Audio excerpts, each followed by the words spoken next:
सभी का स्वागत इस आराधना में करते हैं और हम आज के दिन ये विश्वास करते हैं कि जब हम आराधना कर रहे हैं परमेश्वर उसके द्वारा अपना अनुग्रह के द्वारा अपने अद्भुत काम करने जा रहे हैं। आमीन। और उसका वचन कहता है कि वो हमारी कमजोरी में भी बलवान और शक्तिशाली है और हम इस विश्वास के साथ आज के दिन आराधना में जाएंगे। आमीन।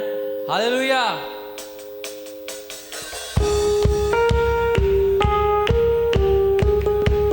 मिलके ताली बजाएं।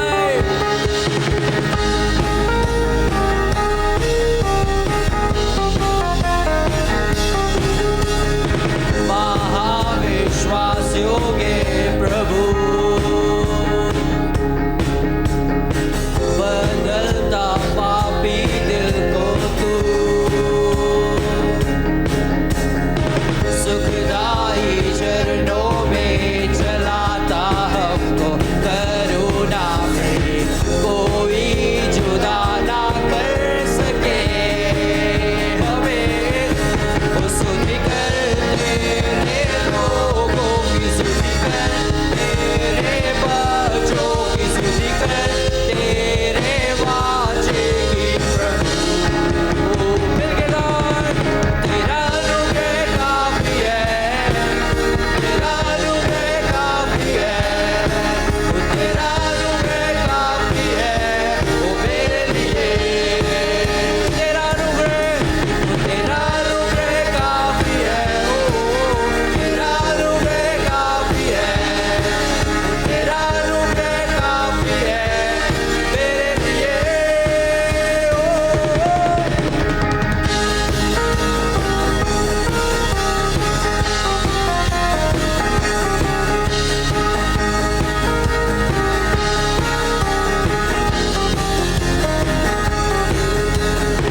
महान है प्रेम और न्याय तेरा निर्बल को बलवान का गवाह बनाता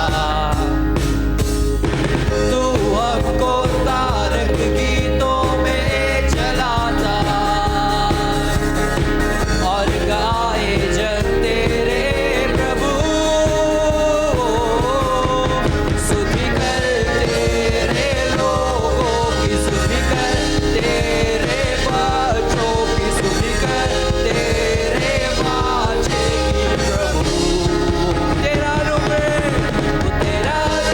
काफी है तेरा अनुग्रह काफी है तेरा अनुग्रह काफी है वो मेरे लिए तेरा अनुग्रह काफी है तेरा अनुग्रह काफी है तेरा अनुग्रह काफी है मेरे लिए वो स्तुति कर तेरे लोगों की स्तुति कर तेरे बच्चों की स्तुति कर तेरे वाचे की प्रभु मिलके गाएं। तेरा अनुग्रह काफी है तेरा अनुग्रह काफी है वो तेरा अनुग्रह काफी है मेरे लिए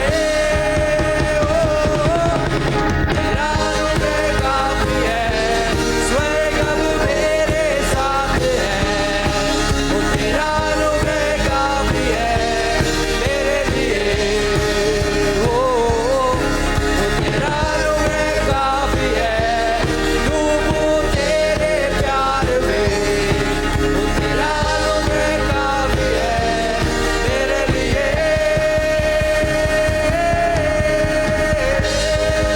हालेलुया।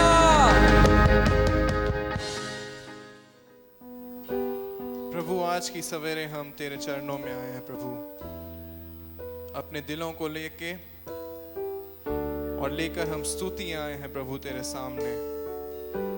हमारी परिस्थिति में भी प्रभु, चाहे जैसी भी परिस्थिति हो प्रभु, उसमें भी हम स्तुति लेके आए हैं प्रभु। एक धन्यवादी दिल के साथ प्रभु आए हैं हम प्रभु तेरे चरणों में। आए हैं हम तेरे चरणों में लेकर हम स्तुति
हमें लेने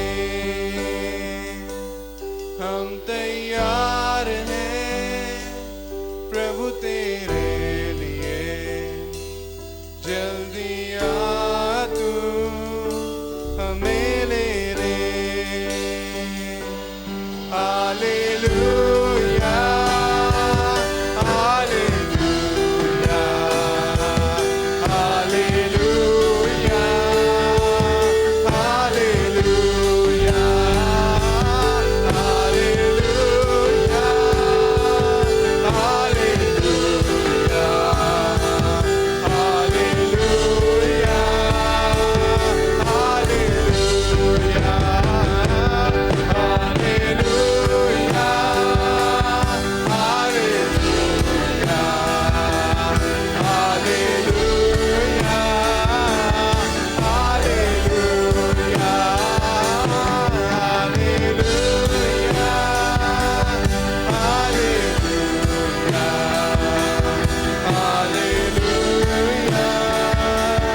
हालेलुया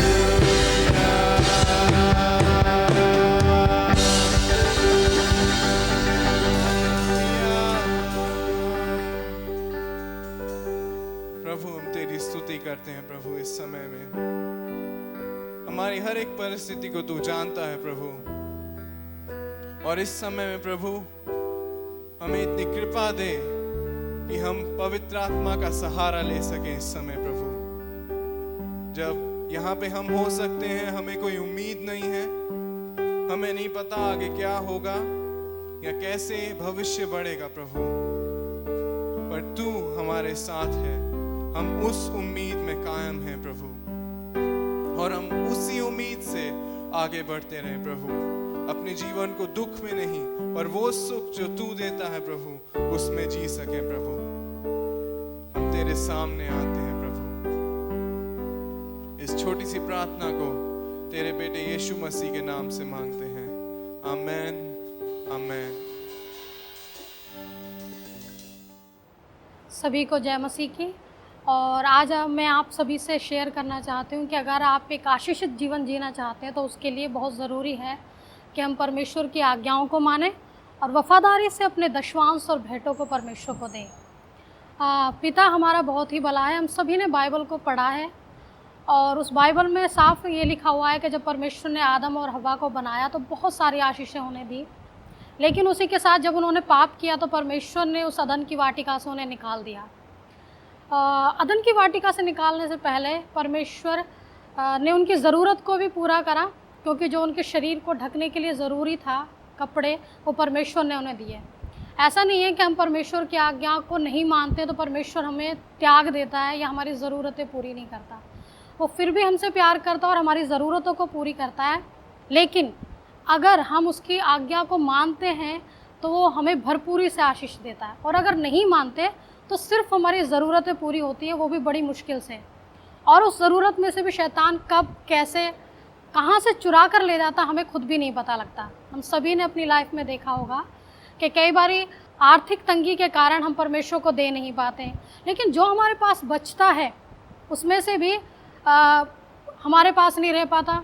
किसी ना किसी कारण से खर्चे आ जाते हैं, या कोई बीमारी अचानक से आ जाती है, या कुछ इस तरह की चीज़ें हम ले लेते हैं जो वेस्ट चली जाती हैं हमारी कमाई, और इस तरीके से शैतान उस चीज़ को चुरा ले जाता है।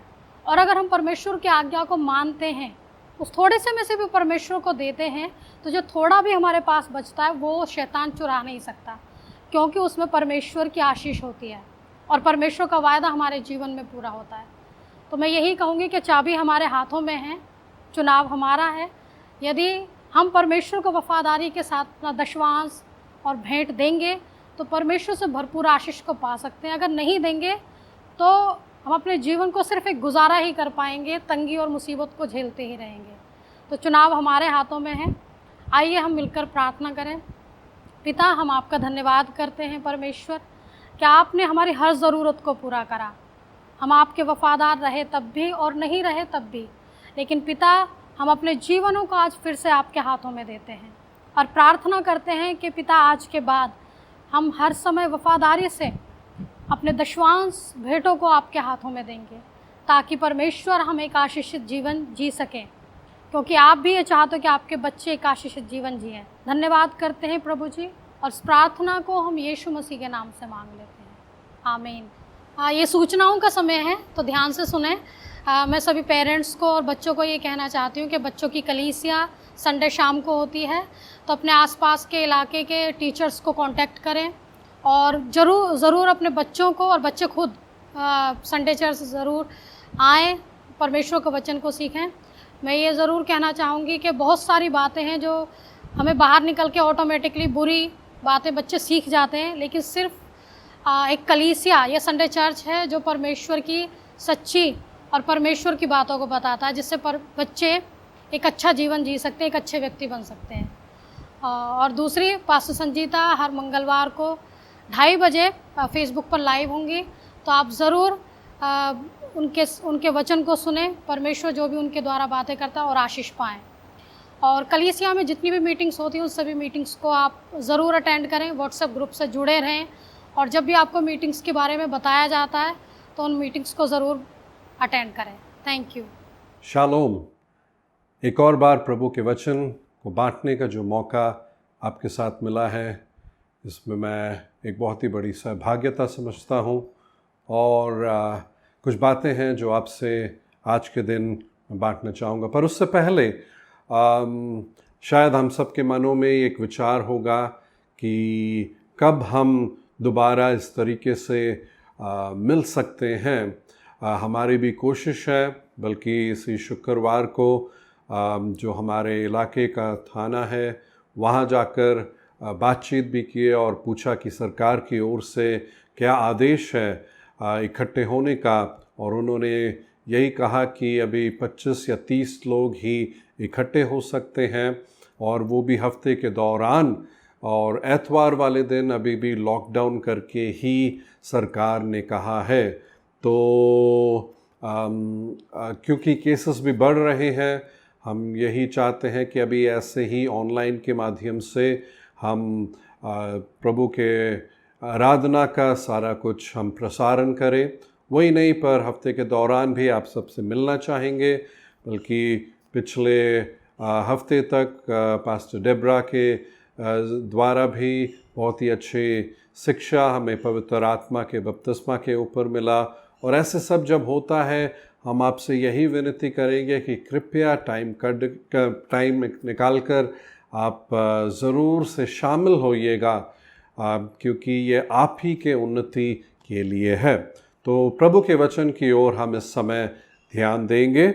आज इस विषय के बारे में मैं आपसे बांटना चाहता हूँ, वो है परमेश्वर पे भरोसा रखना।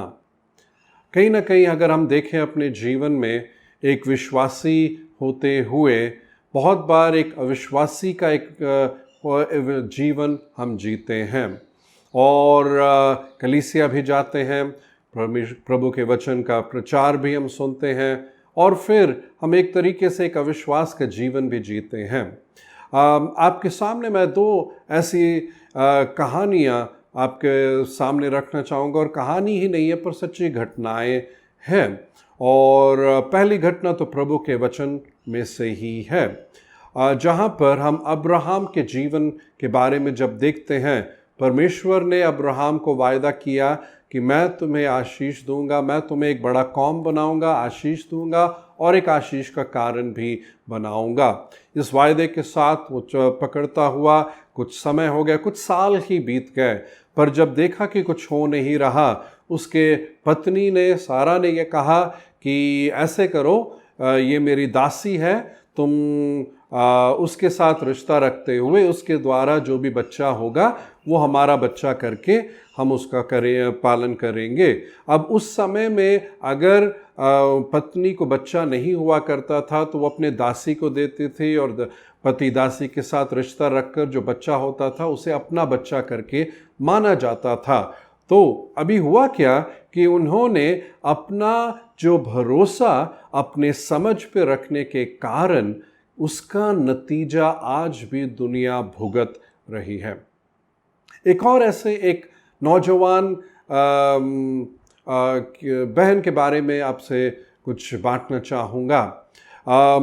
वह प्रभु पे विश्वास करने वाली एक बहन थी और शादी की उम्र की भी थी, और उसको एक ऐसा रिश्ता आया जहाँ पर वह लड़का बहुत ही अच्छा नौकरी कर रहा, सरकारी नौकर है, वो अच्छा घर बार है, और सब कुछ देखने के बाद उसने हाँ कह दिया।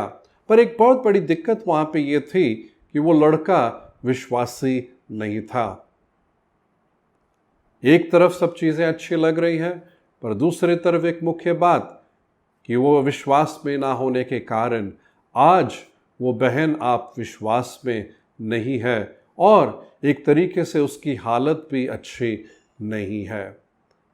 हम अपने ही जीवन में देखें, कई बार हम अपने ही भरोसे पे ही भरोसा रखते हुए चलते हैं, परमेश्वर पे भरोसा ना रखते हुए हम अपने जीवन में उस तरीके के फैसले ले लेते हैं और उसका नतीजा भी हम भुगत लेते हैं। कभी कभी हमारा भरोसा पैसे पे रहता है परमेश्वर पे ना रहने के कारण, कभी कभी हमारा भरोसा लोगों पे रहता है, हम कहते हैं उनके साथ एक अच्छा रिश्ता बनाए रखें, कभी भी काम आ जाएंगे। रिश्ता रखना चाहिए, पर यदि हमारा भरोसा उन पर ज़्यादा है और परमेश्वर पे नहीं है तो हम अपने लिए एक जाल बिछा रहे हैं। कभी कभी हमारा भरोसा अपने ऊपर रहता है, मेरे अपने कामयाबी के ऊपर रहता है, मैंने ये अच्छा किया तो अभी भी अच्छा कर सकता हूँ। कभी कभी हमारे अपने ही समझ पे भरोसा रहता है। और प्रभु का वचन यदि हम देखें तो नीति वचन उसके 3 अध्याय के 5 और 6 आयत को यदि हम पढ़ के देखें तो वो ये कहता है, तू अपनी समझ का सहारा ना ले, वरन संपूर्ण मन से यहोवा पर भरोसा रखना।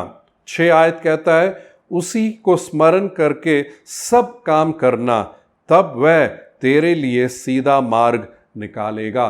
तो प्रभु का वचन हमें यहाँ प्रोत्साहित कर रहा है, प्रोत्साहित नहीं पर एक हुक्म दे रहा है कि हमें परमेश्वर पे भरोसा रखने की बहुत ही ज़्यादा ज़रूरत है। और यहाँ पर कुछ बातें एक स्पष्ट भी करना चाहूँगा, वो ये है कि जब ये कहता है कि अपने समझ पे भरोसा नहीं रखना, तो ये नहीं है कि हमें अपने दिमाग इस्तेमाल नहीं करना है, ये नहीं है कि हमें बुद्धि ज्ञान जो प्रभु ने दिया उसको इस्तेमाल नहीं करना है, पर ये है कि हम उस पे ज़्यादा भरोसा रखते हुए ऐसे ना हो कि प्रभु पे भरोसा नहीं रख रहे हैं। तो इसीलिए बहुत महत्वपूर्ण है कि हम जो है अपना भरोसा परमेश्वर पे रखने वाले रहें।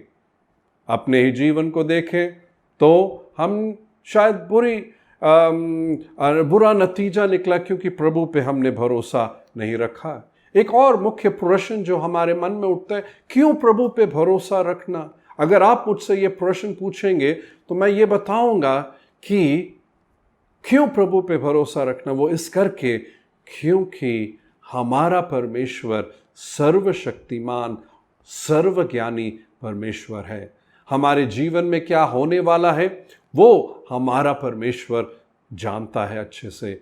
और 2 मिनट सोच के देखिएगा, बहुत बार हमारा भरोसा लोगों पे रहता है जो ये नहीं जानते आगे क्या होगा, और हम प्रभु पे भरोसा रखना उसमें बहुत ही बड़ी दिक्कत आती है। मैं समझता हूँ इस दिक्कत को, पर मैं यही कहना चाहूँगा, प्रभु का वचन यही कहता है कि हमें परमेश्वर पे भरोसा रखना है। प्रभु का वचन रोमियो के पत्री उसके 10 अध्याय के 11वें आयत में कहता है, क्योंकि पवित्र शास्त्र ये कहता है, जो कोई उस पर विश्वास करेगा वह लज्जित ना होगा। जो कोई उस पे विश्वास करेगा वह लज्जित ना होगा। एक और अनुवाद कहता है, जो कोई उस पे विश्वास करेगा उसका मुंह कभी काला नहीं होगा। हम अपने जीवन में कई बारी कई दुख की घटनाओं के कारण, कई परेशानियों के कारण उस पे शायद भरोसा रखने के लिए हमें दिक्कत आती है, पर वो एक समय है, वो एक परीक्षा का समय है जानने के लिए कि हम प्रभु पे भरोसा रख रहे हैं। मैं एक और बात आपको कहना चाहूँगा, जब हम प्रभु पे भरोसा रख रहे हैं, उसका ये मतलब नहीं कि हमारे जीवन में चुनौतियां नहीं आएंगी, परेशानियां नहीं आएंगी या मुश्किलें नहीं आएंगी। ये सब चीज़ें आएंगी ही आएंगी। यीशु मसीह ने आप कहा, इस दुनिया में तुम्हें क्लेश होगा। हमें क्लेश का सामना करना है, पर सुंदर बात और सच्चाई यह है कि जब हम प्रभु पे भरोसा रखते हैं, उसका नतीजा कुछ और ही होता है। अगर हम बाइबल में से कुछ लोगों के जीवन के बारे में देखें, उदाहरण के लिए यूसुफ की बात आप लीजिए। वो प्रभु पे पूरा भरोसा रखने वाला व्यक्ति था। जब उसके भाइयों ने उसे गुलाम करके बेच दिया, वो मिस्र देश में गुलाम था, वो पोतीफर के घर में था। वहाँ पे उस पर गलत इल्ज़ाम लगाया गया कि वो पोतीफर के पत्नी के साथ गलत व्यवहार करना चाहता था, जिसके कारण वो कहाँ पहुँच गया? जेल में पहुँच गया था, बंदवाई में पहुँच गया था। अब प्रभु पे भरोसा रखने के बावजूद भी उसका यही नतीजा हुआ।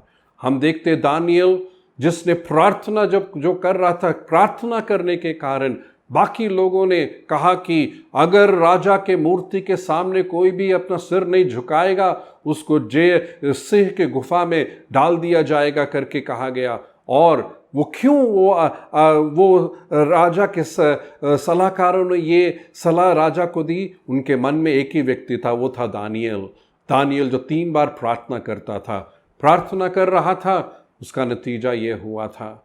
तो हमारे जीवन में मुश्किलें आएंगी, परेशानियां आएंगी, पर वो एक समय है कि हमें अपने परमेश्वर पे भरोसा रखने की ज़रूरत है। दाऊद के बारे में देखें, उसको अभिषेक किया गया कि तू राजा होएगा, पर जब ये अभिषेक करने के बाद हुआ क्या कि शाऊल राजा उसके पीछे पड़ गया उसको ख़त्म करने के लिए, और तकरीबन 13 साल उसको लगे कि वो इधर उधर भागता फिरता रह रहा था अपनी जान को बचाने के लिए। उसके मन में आया होगा, कहाँ पर है परमेश्वर, कहाँ क्या प्रभु ने तो ये ऐसा बताया कि मैं तो क्या राजा हूँगा, पर यहाँ तो मैं अपनी जान बचाने के चक्कर में हूँ। यूसुफ को अगर कहा होगा, अरे इतना प्रभु पे भरोसा रखा, तेरा हुआ क्या है? क्या उसके पास उत्तर था? उत्तर नहीं था। कभी कभी हमारे जीवन में भी उत्तर नहीं होगा। कभी कभी लोग हमारे बारे में कह रहे होंगे, अरे विश्वास करके तुमको क्या हो रहा है, विश्वास करके क्या होगा, ये होगा, वो नकारात्मक कह रहे होंगे, वो क्या है आपकी ताना मार रहे होंगे, आपको वो तुच्छ जान रहे होंगे, आपका ठट्टा उड़ा रहे होंगे। पर आप हिम्मत नहीं हारना, क्योंकि प्रभु का वचन कहता है, जो कोई उस पर भरोसा रखेगा वो कभी लज्जित नहीं होगा, कभी लज्जित नहीं होगा। इसलिए मैं आपको प्रोत्साहित करना चाहता हूँ, प्रभु पे हम भरोसा बनाए रखें। एक मुख्य प्रश्न जिसका सामना हम अपने जीवन में करते हैं वो यह है कि कैसे मैं प्रभु पे भरोसा रख सकता हूँ। और ये कुछ बातें मैं आपके सामने अभी रखना चाहूँगा। सबसे पहली बात यह है कि हम परमेश्वर के उपस्थिति में जाएं, प्रभु के उपस्थिति में जाएं। मैं एक वचन आपको बाइबल में से पढ़ना चाहूँगा जो मरकुस रचित सुसमाचार उसके 3 अध्याय का 14 आयत है। वो इस प्रकार पढ़ता है, तब उसने 12 को नियुक्त किया कि वह उसके साथ साथ रहे और वह उन्हें भेजे कि प्रचार करे। प्रभु ने 12 उन चेलों को नियुक्त किया और 2 कारण वह बताए गए। एक कि वह यीशु के साथ साथ रहे और वह भेजे जाए कि वो प्रचार करे। पहली बात के ऊपर मैं ध्यान देना चाहूँगा, वो सीखे कि वो प्रभु के साथ रहे, प्रभु के साथ रहे। प्रभु के साथ रहना बहुत ही मुख्य बात है। मेरे अपने जीवन में मैंने वो कमी जब महसूस की और फिर मैंने कहा कि नहीं, ये ठीक नहीं है, प्रभु के हजूरी में आने की ज़रूरत है। और मैं देख रहा था कहीं ना कहीं जो है मैं अपने समझ के हिसाब से सब चल रहा था, बजाय ये कि मैं प्रभु से जाके पूछूं, प्रभु आपकी मर्ज़ी क्या है, आप क्या कहते हैं, कर कर वो थोड़ा सा मैंने देखा मेरे जीवन में थोड़ा मिसिंग सा चल रहा है। और कभी कभी हम अपने समझ के मुताबिक फैसला लेने लगते हैं, नहीं ये ठीक रहेगा, वो ठीक रहेगा, पर नहीं, हमें प्रभु के उपस्थिति में जाने की ज़रूरत है। क्यों जाने की ज़रूरत है? क्योंकि वो जानता है हमारा भविष्य क्या है, वो जानता हमारे लिए सबसे बेहतर क्या है, और इसीलिए उसके उपस्थिति में हमें जाने की ज़रूरत है और उससे पूछने की ज़रूरत है, उससे हमें जानने की ज़रूरत है उसकी मर्ज़ी मेरे जीवन के लिए क्या है। उसके उपस्थिति में जाएंगे, हम उसको और भी जानने लगेंगे, और जितना और जानने लगेंगे उतना ही हमारा विश्वास भी उस पर बढ़ता रहेगा। हमें बहुत ज़रूरी है जब उसके उपस्थिति में जाते हैं, हम जाके कहें, प्रभु मेरे को ऐसे लगता है कि मेरे विश्वास में कमी है, मैं आप पे भरोसा रखने की दिक्कत हो रही है, परेशानी हो रही है, मेरी मदद कर। वो प्रेरितों ने आके कहा, चेलों ने आके कहा, हमारे विश्वास को प्रभु बढ़ा। शायद अभी हमारी प्रार्थना भी है, प्रभु मेरे विश्वास को बढ़ा। प्रभु के उपस्थिति में जब जाते हैं, हम अपने दिल को टटोल के देख सकते, कहीं मेरा भरोसा पैसे पे तो नहीं, कहीं मेरा भरोसा ज़्यादा इंसान पे तो नहीं, कहीं मेरा भरोसा ज़्यादा डॉक्टर पे तो नहीं, कहीं मेरा भरोसा अपने ही समझ पे तो नहीं, अपनी सफलता पे तो नहीं है। वो प्रभु के उपस्थिति में मैं अपने दिल को जांच के पता लगा सकता हूँ। क्यों? ये याद रखें, यीशु मसीह ने कहा, मेरे बगैर तुम कुछ नहीं कर सकते, और हमें उसके मदद की ज़रूरत है, बहुत ही ज़्यादा ज़रूरत है। दूसरी बात जो करने की ज़रूरत है, उसके वचन पे ध्यान देने की ज़रूरत है, उसके वचन पे ध्यान देने की ज़रूरत है। रोमियो के पत्री में लिखा है, विश्वास बढ़ता है, उसके सुनने से बढ़ता है। क्या सुनने से?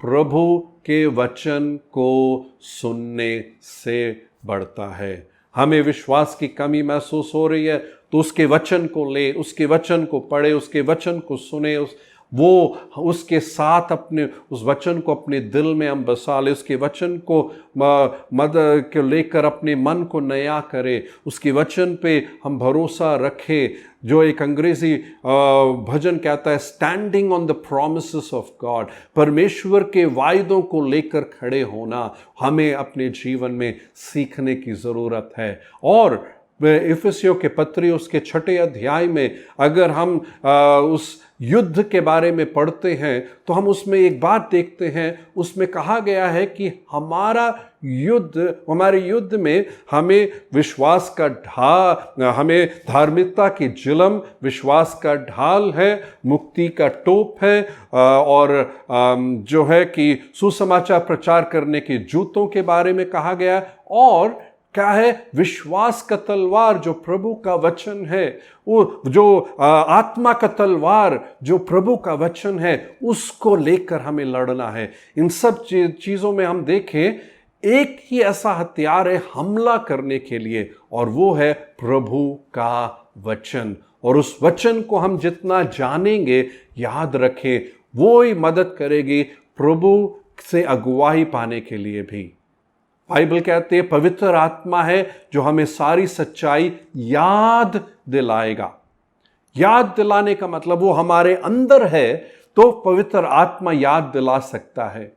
अगर हम प्रभु के वचन के लिए समय नहीं दिलाएंगे तो हम प्रभु के वचन की आवाज़ को पहचानने में दिक्कत आएगी। पर अगर प्रभु के वचन को हम अपने दिल में रखेंगे, पवित्र आत्मा को याद दिलाने में भी हमारे लिए वो एक मदद का कारण होगा। तीसरा काम जो करने की ज़रूरत है, हमें उन नकारात्मक विचारों के खिलाफ लड़ने की ज़रूरत है। हमें उन नकारात्मक विचारों के खिलाफ लड़ने की ज़रूरत है। अगर हम अपने जीवन में देखें तो शायद कुछ ऐसे चोटें लगी हैं हमारे जीवन में, शायद हमारे जीवन में हम असफल हुए हैं जिसके कारण भरोसा नहीं रख पा रहे, शायद हमारे जीवन में हम निराशा का सामना कर रहे थे और जिसके कारण आज प्रभु पे भरोसा रखना बहुत दिक्कत आ रही है। और उतना ही नहीं, पर हम बार बार जब भी भरोसा रखने की कोशिश करते, वही निराशा, वही असफलता, वही नकारात्मक विचार, वही चोटों का विचार बार बार हमारे मन में आता है। यहाँ पे करने की क्या ज़रूरत है? हमें लड़ने की ज़रूरत है। आपका ध्यान एक वचन की ओर मैं लेके जाना चाहता हूं, जो 2 कुरिन्थियों के पत्री उसका 10वां अध्याय का 3 से लेकर 5 में इस प्रकार कहा गया है, क्योंकि यद्यपि हम शरीर में चलते फिरते हैं तो भी शरीर के अनुसार नहीं लड़ते, क्योंकि हमारी लड़ाई के हथियार शारीरिक नहीं पर गढ़ों को ढा देने के लिए परमेश्वर के द्वारा सामर्थी हैं। हम कल्पनाओं को और हर एक ऊंची बात को जो परमेश्वर की पहचान के विरुद्ध में उठती है खंडन करते हैं और हर एक भावना को कैद करके मसीह के का आज्ञाकारी बना देते हैं। या क्या वो 5वां वचन क्या कह रहा है? हम कल्पनाओं को और हर एक ऊंची बात जो परमेश्वर की पहचान के विरुद्ध में उठती है, कहाँ हमारा युद्ध हमारे यहाँ मन दिमाग से शुरू होता है। हर एक कल्पना को क्या करना है? खंडन करते हैं। पौलुस कहता है हम उसे खंडन करते हैं और हर एक भावना जो उसके विरुद्ध है, जो ये कहता है ये समस्या प्रभु से भी बड़ा है, ये उस प्रभु से भी बड़ा, उसको खंडन करना, उसको कैद में लेकर आकर आज्ञाकारिता में लेकर आना। अपने उस भावनाओं को जो कहता है उस भरोसा रखने के लिए नहीं दिलाता है, हम उसको कैद में लेकर आ सकते हैं। अपने बल से नहीं पर प्रभु के द्वारा इस कार्य को कर सकते हैं। और ये हमें करने की ज़रूरत है। जो प्रभु के वचन के साथ अपने मनों को नया करते, प्रभु के वचन को अपने दिल में लेते हैं, और वही जैसे मैंने कहा यही एक इस तरीके का हथियार प्रभु ने हमें दिया है कि हम इसके साथ हमला कर सकते हैं, खंडन कर सकते हैं, हम उसको कैद में लेकर आ सकते हैं। और ये करने की ज़रूरत है। और आखिरी और चौथी बात मैं कह के ख़त्म करना चाहूँगा, और वो ये है, वो कहता है उन लोगों के साथ कनेक्ट रहे जो विश्वास करने वाले और भरोसा रखने वाले हैं। बहुत बार हमारा जो कनेक्शन जो हमारा जो उन लोगों के साथ यदि है जो नकारात्मक सोचते हैं, भरोसा नहीं करते हैं, हर समय वही बातें नहीं होगा ये नहीं होगा करके ही कहते रहते हैं, उन्हीं के साथ रहेंगे तो हमारा बोलना भी वैसे होगा, हमारा सोचना भी वैसा होगा, हमारा प्रत्युत्तर भी वैसा होगा, फैसला भी वैसा ही होने लगेगा।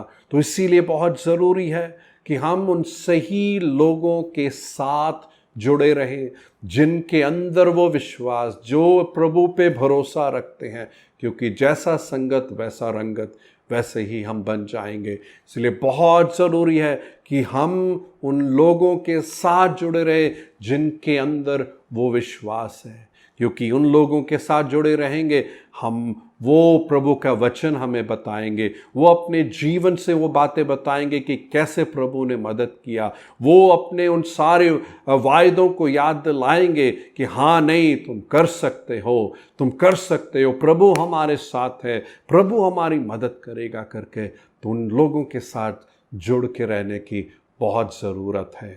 प्रभु के वचन में हम देखें यूसुफ ने भरोसा रखा, वो लज्जित नहीं हुआ। आखिर में हुआ क्या? उसको इतने ऊंचे ओहदे पर रखा जहाँ पे राजा भी उससे पूछने लगा, सलाह लेने लगा, पूछा क्या करना चाहिए।